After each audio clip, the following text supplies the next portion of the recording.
काय उमेदवारी जाहीर होण्याआधीच मोठ्या प्रमाणात भाजपकडून सगळी तयारी केली जाते, काय नेमकं? नाही बघा, मी आपल्या सांगितल्याप्रमाणे ही तयारी काय निवडणुकीसाठी पर्टिक्युलरली केली जात नाही आहे. NDAचा उमेदवार जो कोणी असेल तो निवडून आणण्यासाठी आम्ही तयारी करत आहोत. आणि BDD संदर्भातला हा जो विषय होता तो माझ्या दालनात गेल्या महिन्याभरापासून आम्ही ह्याच्यावरती काम करत आहोत.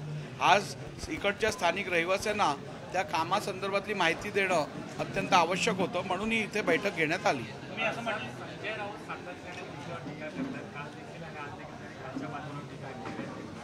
कोर्टाच्या कालच्या निकालासंदर्भात प्रत्येक व्यक्ती आपली पात्रता जेवढी असते आणि आपली लायकी जेवढी असते त्या हिशोबाने बोलत असतो. त्यामुळे मला त्याच्यावर काय अधिक बोलायचं नाही. मी त्यांनी केलेल्या टीकांवरती प्रतिसाद देणं हे मला वाटतं मी कुठेतरी माझा स्वतःचा अवमान करून घेण्यासारखं आहे. मी माझी पोझिशन लोअर करू इच्छित नाही.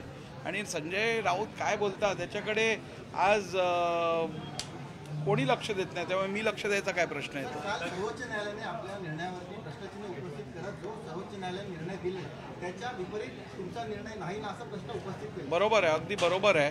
कारण सर्वोच्च न्यायालयाला जर का हे पटलं असतं की मी दिलेला निर्णय त्यांनी दिलेल्या निर्णयाच्या विरुद्ध आहे तर त्यांनी ऑर्डर केली असती.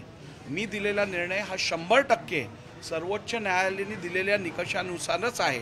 सर्वोच्च न्यायालयाने पक्षाचं संविधान बघायला सांगितलेलं, सर्वोच्च न्यायालयाने पक्षातलं संघटनात्मक रचना बघायला सांगितलेली आणि सर्वोच्च न्यायालयाने विधिमंडळातील मेजॉरिटी बघायला सांगितलेली. हे तिन्ही प्रोसेस मी फॉलो केलेल्या आहेत. पहिल्या 2 प्रोसेस संविधानाबद्दल स्पष्टता नव्हती आणि संविधान हे 99चं ॲप्लिकेबल होतं हे मी निकषावरती आलो आहे, त्याचं फाइंडिंग दिलेलं आहे. त्याचप्रमाणे संघटनात्मक रचना ही संविधानानुसार नाही आहे हे पण मी फाइंडिंग दिलेलं आहे. आणि मग मी शेवटच्या मुद्द्यावरती लक्ष देऊन निर्णय दिलेला आहे. त्यामुळे संविधानाच्या अनुसार आणि सर्वोच्च न्यायालयाने दिलेल्या डायरेक्शन्सप्रमाणेच दिलेला मी निर्णय आहे. जर का तो निर्णय त्यांच्या डायरेक्शनचा विरुद्ध असता तर ज्यांनी आपली पिटिशन चालवली, ज्या वकिलांनी तिकडे युक्तिवाद केला त्या युक्तिवादाची सहमत होत सुप्रीम कोर्टाने ऑर्डर केली असती. सुप्रीम कोर्टाने प्रश्न विचारला की हे अध्यक्षांनी दिलेला निर्णय हा आमच्या निर्णयाच्या विपरीत आहे का, त्यावरचं उत्तर ज्यावेळेला आर्ग्युमेंट्स होतील त्यावेळेला दिला जाईल. केवळ एखादी ओळ घ्यायची सिलेक्टिव्हली, संपूर्ण जजमेंट रेफर करायचं नाही. सुप्रीम कोर्टाने काय सांगितलं आहे, this issue has to be dealt in detail. म्हणजे ह्या विषयात खोलात जाऊन विचार करायची गरज आहे. अध्यक्षांचा निर्णय चुकीचा आहे असं सुप्रीम कोर्टाने कधीच म्हटलं नाही आहे.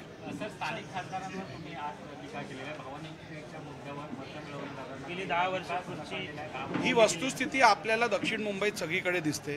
कुलाब्यापासून शिवडीपर्यंत प्रत्येक ठिकाणी मी जिथे जातो तिकडे सातत्याने हेच सांगितलं जात आहे की आम्ही आजपर्यंत निवडणुकीनंतर खासदाराचा चेहराच पाहिला नाही आहे. आणि ही वस्तुस्थिती आहे. माझ्या विधानसभा मतदारसंघात मी राहतो, 24 तास तिकडे असतो, विधानभवन पण तिकडेच आहे. त्यामुळे मी काय फार लांब प्रवास करत नाही. त्यामुळे मीच स्वतः त्यांना कधी बघितलं नसेल तर सामान्य जनतेने बघायचा काय प्रश्न येतो. एक शिवडीमध्ये जा, तुम्ही वरळीमध्ये जा, मुंबादेवीत जा, भायखळ्यात जा, सगळ्यांचं म्हणणं तेच आहे, आम्ही स्थानिक खासदाराला पाहिलंच नाही आहे. आता BDD सारखा प्रश्न, BPT लँडचा प्रश्न हा खरं तर स्थानिक खासदारांनी या संदर्भातली संपूर्ण माहिती घेऊन 10 वर्षापासून तुम्ही खासदार आहात केव्हाच सोडवायला पाहिजे होता. परंतु असे प्रश्न सोडवण्यासाठी इच्छाशक्ती लागते. कमळाचाच उमेदवार असावा नाही बघा, सीट शेअरिंगचा रेशो असेल किंवा कोण उमेदवार व्हावं हा निर्णय पक्षश्रेष्ठी घेते. मी आपल्याला यापूर्वी सांगितलं आहे की मी अत्यंत समाधानी आहे. पक्षाने मला खूप काही दिलेलं आहे आणि मोठ्या जबाबदाऱ्या दिलेल्या आहेत.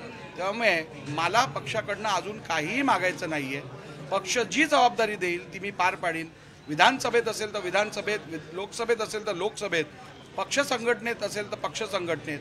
NDAचा जो उमेदवार असेल तो दक्षिण मुंबईतनं खासदार म्हणून जाऊन नरेंद्र मोदी साहेबांचे हात मजबूत करेल एवढं मी आपल्याला आश्वासित करतो. देश विदेशातील प्रत्येक घडामोडींचे लाईव्ह अपडेट मिळवण्यासाठी आता साम टीव्हीच्या सर्व सोशल मीडिया प्लॅटफॉर्मला लाईक, फॉलो आणि सबस्क्राईब करा. तसंच सर्व नोटिफिकेशनसाठी बेल आयकॉन प्रेस करायला विसरू नका.